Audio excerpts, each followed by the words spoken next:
Bismillahirrahmanirrahim.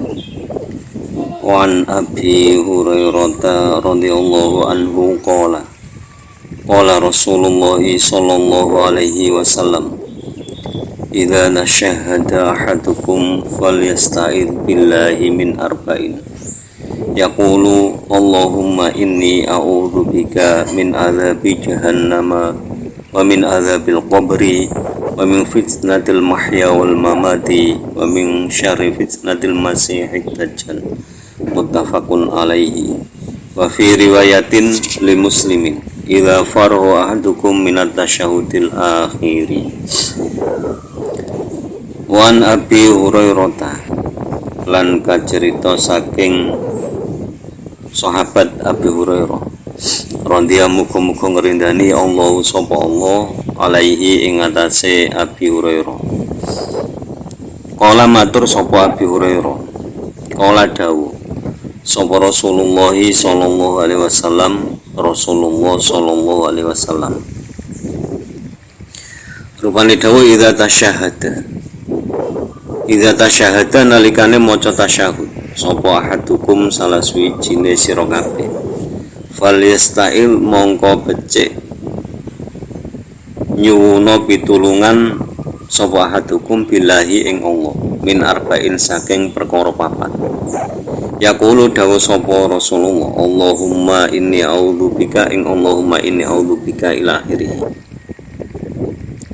Allahumma du Allah, inni sak temene ingsun a'udzu iku nyuwun pangreksa ingsun bika ing panjenengan min adzabi jahannama saking siksane jahannam, wa min adzabil qabri lan saking siksane kubur, wa min fitnatil mahya lan saking fitnahe wong kang isi urip, wal mamati lan ing dalem nalikane mati, wa min syarri fitnatil masiihid dajjal lan saking alane fitnahe masiihid dajjal. Muttafaqun padha sepakat sapa Imam Bukhari Muslim alaihi ing atase hadis. Wa fi riwayatin lan ing dalem siji riwayat li muslimin kedue Imam Muslim apa ila faragha ila akhirih. Idza faragha nalikane rampung sapa ahadukum salah suwijine sira kabeh minat tasyahudil akhiri saking maca tasyahud akhir. Hadis ini menjelaskan tentang disunahkannya ketika setelah membaca tasyahud akhir berdoa terlebih dahulu sebelum salam, yaitu dari riwayat Imam Bukhari Muslim bahwa Abu Hurairah radhiyallahu anhu berkata bahwa Rasulullah sallallahu alaihi wasallam bersabda, apabila salah satu dari kalian setelah membaca tasyahud akhir hendaklah berlindung kepada Allah dari 4 hal. Jadi 4 hal itu kita harus berlindung kepada Allah. Yang pertama yaitu dari siksa jahanam, dari siksa neraka jahanam. Yang kedua dari siksa kubur. Yang ketiga dari fitnah, baik ketika kita masih hidup apalagi ketika kita sudah meninggal. Yang keempat, berlindung dari kejahatan fitnah masih dajjal. Di fitnah masih dajjal. Kenapa kau berlindung dari neraka jahanam? Karena perlindungan Allah itu sangat penting sehingga kita bisa selamat dari neraka jahanam. Kenapa berlindung kepada Allah dari siksa kubur? Karena ketika seseorang yang meninggal itu mendapatkan siksa kubur, itu kalau bisa diistilahkan orskot atau DP dari siksa neraka. Kemudian kita juga disuruh berlindung dari fitnah ketika kita masih hidup dan ketika kita sudah meninggal. Sudah maklum diketahui bahwa fitnah itu lebih kejam daripada pembunuhan. Jadi al-fitnatu asyaddu minal qatl. Fitnah itu lebih berat daripada kematian. Terkadang gara-gara fitnah, orang yang baik yang tidak pernah melakukan kesalahan, hanya karena fitnah dia mendapatkan kesengsaraan dari kehidupannya. Banyak fitnah-fitnah seperti itu, apalagi ada saingan, misalkan kok bisnis maupun politik ataupun usaha yang lain.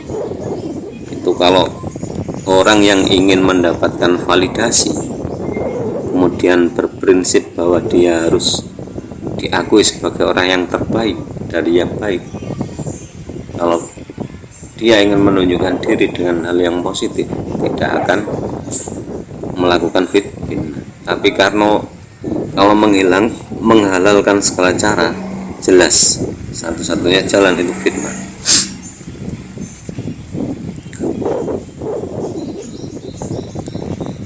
Kemudian fitnah Masih Dajjal. Jadi fitnah yang paling parah lagi itu fitnah Masih Dajjal. Di zaman akhir itu fitnahnya itu seperti itu. Jadi kadang orang membuat fitnah itu mengatasnamakan agama, jadi untuk mencari dunia.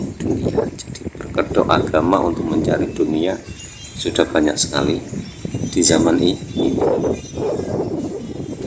Itu berarti gambaran dulu itu kan seperti ini. Dajjal, fitnahnya Dajjal itu gambarannya Dajjal di tangan kanan itu memegang api, di tangan kiri memegang air. Orang yang melihat kenikmatan air atau kenikmatan apa yang ada di tangan kirinya tentu tidak tahu di balik itu semua, sehingga kesimpulannya apa yang dikatakan Dajjal api itulah air, apa yang dikatakan Dajjal air itulah api sebenarnya. Saking dasarnya fitnahnya.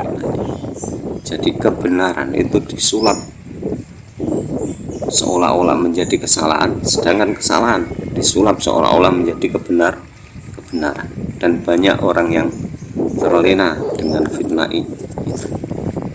Makanya kita harus berlindung. Sepandai apapun kita, kalau argumentasi tukang fitnah itu sangat canggih, ya, dalam hati kita tetap ada keraguan. Tanpa perlindungan Allah, tanpa hidayah Allah, tanpa rahmat Allah, tentu lama-lama kita akan mengakui kebenaran itu yang hakikatnya adalah sebuah kesalahan. Wan Abi Bakrin As-Siddiq radhiyallahu anhu annahu qala li Rasulillah sallallahu alaihi wasallam, alimni du'aan ad'u bihi fi sholati. Qala qul Allahumma inni zalamtu nafsi zulman katsiran wa la yaghfiru dzunuba illa anta faghfirli maghfiratan min indika warhamni innaka antal ghafurur rahim. Muttafaqun alaihi. Wan Abi Bakrin lan kacerita saking Sayyidina Abu Bakar As-Siddiq radhiyallahu muga-muga ngrindani Allah sapa Allah alaihi ing atase Sayyidina Abu Bakar Siddiq. Annahu satemene Sayyidina Abu Bakar kala iku takon sapa Sayyidina Abu Bakar li Rasulillah sallallahu alaihi wasallam maring Kanjeng Rasul Muhammad sallallahu alaihi wasallam. Rupane takone utawa panyuwunane alimni mugi ngulangi panjenengan ni ing ingsun duaan ing donga. Aduu kang donga sapa ingsun bi kelawan duaan fi sholati ing dalem salat ingsun. Kala mongko jawab sapa Rasulullah sallallahu alaihi wasallam, kul dawu sira, Allahumma inni dzalamtu nafsi ila akhirih, ing Allahumma inni dzalamtu nafsi ila akhirih. Allahumma du Allah, inni sak temene ingsun, dzalamtu iku nganingoyo sapa ingsun nafsi ing awak dhewe ingsun, zulman kelawan nganingoyo kasiron kang akeh. Wala yaghfiru lan ora ngapura au dzunuba ing pira-pira dosa ila anta kejaba panjenengan. Faghfir mungki ngapura panjenengan li maring ingsun, maghfiratan kelawan pangapura min indika saking ngersa panjenengan. Warham lan mugi melasi panjenengan li ing ingsun, innaka sak temene panjenengan anta hiya panjenengan al-ghafuru iku zat kang moho ngapura, ar-rahimu turu zat kang welas asih ing dalem donya akhirat. Mutafakun podo sepakat sopo Imam Bukhari Muslim alaihi ing atase hadis. Kemudian hadis selanjutnya itu dari riwayat Imam Bukhari Muslim, yaitu dari Sayyidina Abu Bakar Siddiq. Sayyidina Abu Bakar Siddiq itu suatu hari pernah mendatangi Kanjeng Nabi Muhammad SAW, kemudian meminta diajari sebuah doa. Jadi Sayyidina Abu Bakar meminta diajari doa oleh Nabi, yang doa tersebut bisa dibaca dalam sholat. Maksud bisa dibaca dalam sholat itu sesudah tasahud akhir, karena waktu berdoa ya waktu itu. Jadi sesudah tasahud akhir sebelum salat. Kemudian Kanjeng Nabi Muhammad SAW mengajarkan doa, Allahumma inni dzalamtu nafsi dzulman katsira wa la yaghfiru dzunuba illa anta faghfir li maghfiratan min indika warhamni innaka antal ghafurur rahim. Jadi doanya seperti itu. Jadi pengakuan terhadap kezaliman kita kepada diri kita sendiri. Jadi apapun kesalahan itu sebenarnya berasal dari diri kita. Makanya kalau kita berpikir yang rasional, apabila kita menunjuk kesalahan kepada orang lain, kita harus ingat bahwa yang jari jemari kita yang menunjuk kepada orang lain itu cuma satu, yang empat itu menunjuk kepada diri kita sendiri. Jadi sebelum menyalahkan orang lain, salahkan diri kita 4 kali. Jadi setelah mengetahui kesalahan itu, akhirnya kita tidak bisa menyalahkan orang lain.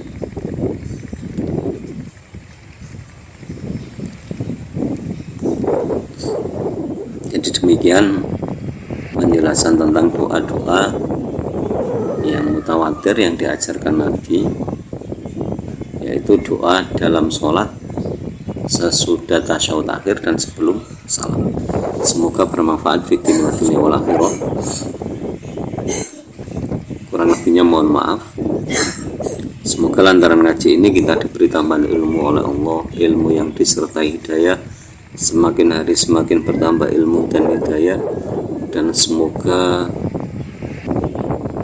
guru-guru kita, orang tua kita senantiasa dirahmati oleh Allah Subhanahu wa taala. Akhirul kalam, ihdinas shiratal mustaqim, wallahul muwaffiq ila aqwamit thoriq. Wassalamualaikum warahmatullahi wabarakatuh.